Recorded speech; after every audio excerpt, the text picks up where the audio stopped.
So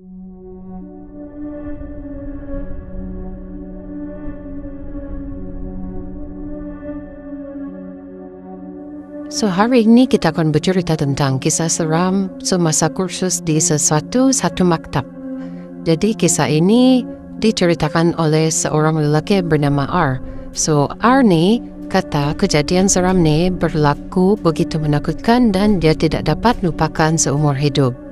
Jadi R ni dia berkursus di satu maktab yang tidak perlu disebutkan di mana nama negeri dan juga di mana daerah dia.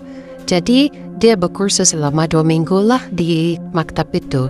Jadi kejadian itu berlaku pada sekitar tahun 2024. Macam beginilah cerita seram beliau itu. Masa berkursus di sana, ada satu orang jurulatih ni, yaitu tenaga pengajar, memberi nasihat kepada si R ni serta pelajar yang lain ketika berada di dalam dom asrama, jangan pernah pergi bilik mandi seorang diri di tingkat 3 pada waktu lewat malam ataupun lewat pagi. Jadi makluman tersebut itu semua terpaksa ikutlah. Sebab diorang ni semua menginap di bilik di tingkat 3. Because yang di tingkat 1 dan tingkat 2 tu penuh dengan peserta kursus. Oleh kerana jurulatih sudah berkata demikian, jangan menggunakan bilik mandi tingkat 3 seorang diri, diorang akurlah si Arni akur kata-kata jurulatih itu.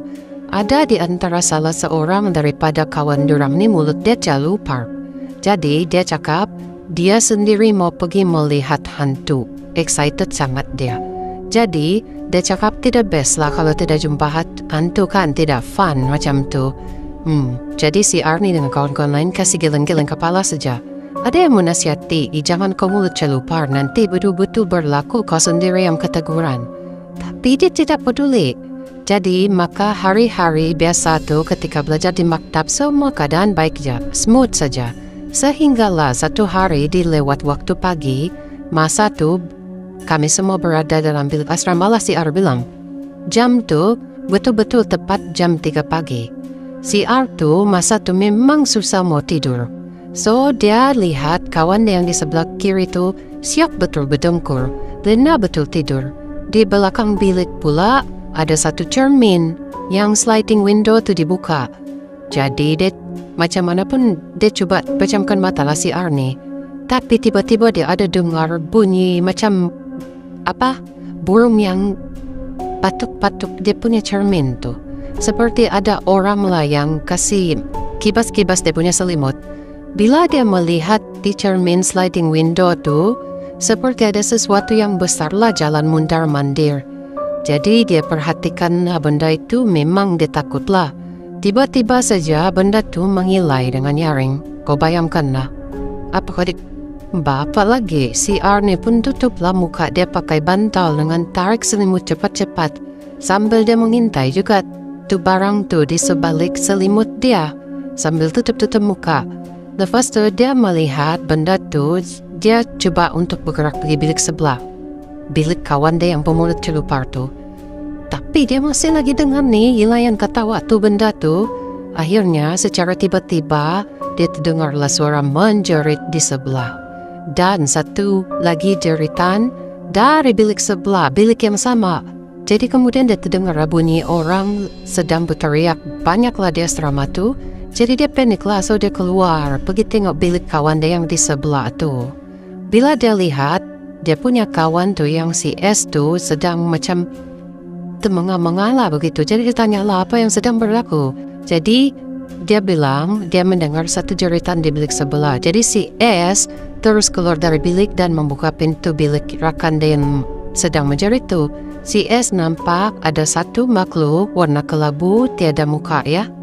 Dia sedang mengusik rakan dia yang mulut celupar itu. Nah, waktu itu makhluk itu dia kasih kibar-kibar tangan dia yang bentuk sayap tu pergi ke arah si S. Dia tengok si S pula. Jadi si S ni dia mengelaklah dari benda tu. Lepas itu benda tu dia jalan, dia tembus saja tau. Dia macam dia tidak perlu pun ikut pintu ya untuk pergi ke mana-mana. Dia tembus di mana blok saya dia boleh terdinik. So, lepas dengar cerita dari si S tu, diorang bangunkan kawan diorang yang mulut celupar tu. Sebab dia macam mengelamun kan, Apalagi si R ni pergi tampar lah 2 kali, lepas tu baru dia tersedar. Jadi dia tanyalah apa yang terjadi. Jadi lepas itu dia namakan kawan ni si K lah, yang si murid celupar ni ya. Jadi dia bilang dia sedang tidur di bilik, tiba-tiba dia dengar ada satu benda masuk dari sliding window di belakang. Dia buat tidak kisah. Jadi si K ni dia terkejut. Tiba-tiba yang dia tidak indah tu, itu benda tu mengilai. Ketawa-ketawa. Jadi benda tu mengusik si K ni dengan dia pegang-pegang kepala si K tu. Jadi si K ni rasa ada bulu-bulu kasar lah tepat kena di kepala dia tu. Satu kali dia menoleh, rupanya itu makhluk tua di belakang dia. Jadi si K ni dia menjerit lah sebab dia terkejut dengan muka tu. Orang saya tidak muka tu orang batu warna kelabu, panjang rambut lagi. Dan rakan dia yang tidur di sebelah tu terkejut lah, tanya ada apa. Lepas tu dia bilang dia nampak ada makhluk tu bersayap. Jadi ketika itulah pintu si K tu terbuka dan si S tu muncul di depan bilik tu. Dan masa itu, yang makhluk itu dia teruslah kibar-kibarkan sayap. Dia menurut kepada si S tu.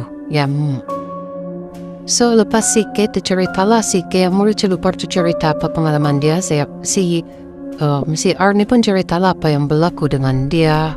Lepas itu si R ni menegurlah di kawan dia si K tu.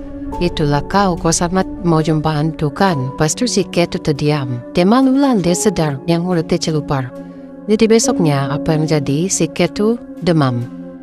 So si R ni pun bergetalah dengan jurulatih dia. Ada seekor perempuan dengan seekor lagi lelaki dan seekor lagi anak dia mengganggu si K ni.